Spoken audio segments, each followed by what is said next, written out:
శ్రీమద్ భాగవతంలోని 184వ పద్యం. సకల ప్రాణి హృదయాంతరాళముల భాస్వజ్యోతియుండు సూక్ష్మకణుండచ్యుతుడయ్యడన్ విడట జాగర్భంబుదా చక్రహస్తకుడై వైష్ణవమాయగప్పి కురు సంతానార్థియై యటమై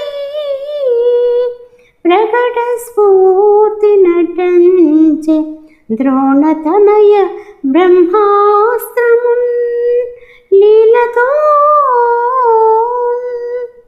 సూక్ష్మాతి సూక్ష్మమైన రూపంతో సమస్త ప్రాణుల హృదయాంతరాలలో జ్యోతిస్వరూపియే ప్రకాశించే వాసుదేవుడు పాండవుల వంశాంకురాన్ని రక్షించడం కోసం చక్రాన్ని ధరించి ఉత్తరాగర్భాన్ని యోగమాయతో కప్పివేసి అమోఘమైన వైష్ణవ తేజస్సుతో అశ్వత్థామ బ్రహ్మాస్త్రాన్ని అవలీలగా అణిచివేశాడు. శ్రీమద్ భాగవతంలోని 185వ పద్యం. ఇది వచన భాగంగా ఉంది. గురుపుత్రుడు ప్రయోగించిన బ్రహ్మాస్త్రం తిరుగులేనిదైన వైష్ణవ తేజస్సు ముందు వ్యర్థమైపోయింది.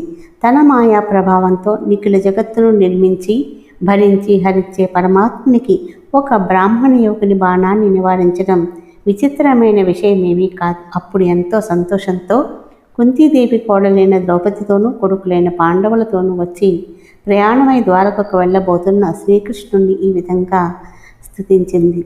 శ్రీ గోపాలకృష్ణ భగవానికి జై.